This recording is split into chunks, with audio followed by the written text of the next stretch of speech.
TENTHA KHONGBAL Welfare Association TKWA na Sinduna team ni pana Saruk Yaduna knockout basis ta quarter final stage Dagi Chathagadaba TKWA Women's Trophy 2026 ngasi cultural gi OIBA MAKHAL MATHELGI JAGOI ESHEI KAYAGA LOINANA TKWA gi playground da HOUDOKHRE tournament do HOUDOKPGI thoramda manipur gi chief minister Yumnam Khemchan gi loinabi Srimati Yumnam Joy Bala Devina athoiba mithunglen Bisnupur district ki deputy commissioner Srimati Puja Elangbamna thoromapu aduga Kakching district ki superintendent of police Srimati Priya Darshini Laisram IPS first battalion Manipur rifle gi CEO Srimati Kwestam Sharma IPS amasung Arjuna awardee renowned footballer Srimati Oinam Bembem Devina akhanaba mithungpoina saruk yaki tournament asigi ngasi hongdokpa nimita FC Imphal amasung Khuman FA anina sanaki match asida FC Imphal na Khuman FA bu Panjan Mari amada thoiki FC Imphal gi goal sing adu match ki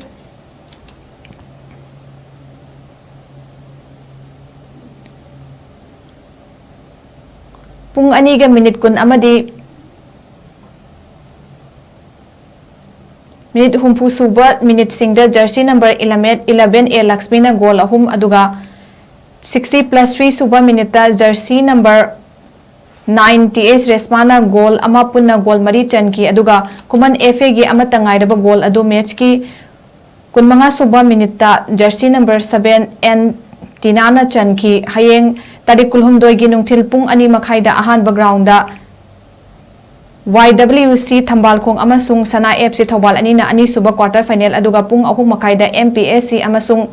YWC Langthabal anina ahum suba quarter final me sanagani tarikun marigi nungthil pung ani makaida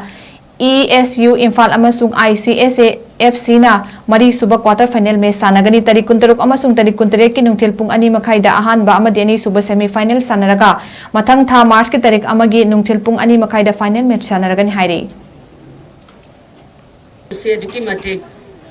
talent yamna leina haijaningi once upon a time matamamada akhoi nupi si yam conservative oina sanabagi hiramda kaya thom the brightness from khanjai I myself I samaksu sports yam pamjaraki I sport ani hum dia sana in school colleges ta Aishu Makhan Mathengi adum prizes adum logjarai aduna ngasigi sports asigi women's football asigi tournament asida chief guest obiu na haibirapada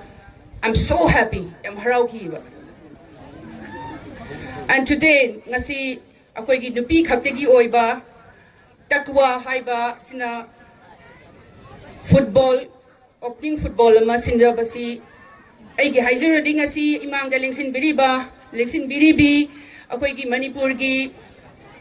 Sanaroi Marakta, India gi Mapamda, Manipur Buchinkat Biribi, Oinam Bembem, footballer Amani Haibasima, Mayapuna Magda Kangire, and Hajadragasu, Akwegi IS Akwegi Puja Ilamongi husband, so he is one of the among the player hai tare football gi aduna ngasi akoi gi inkhalagi ba angang singsi sumaina playground achoba yamna kainu oiba facility leiba mafam kaya si lerekta maramna jaga jaga gi sugum ba afaba sports ki field sumaina develop torok pase aduki matik thaganingai oi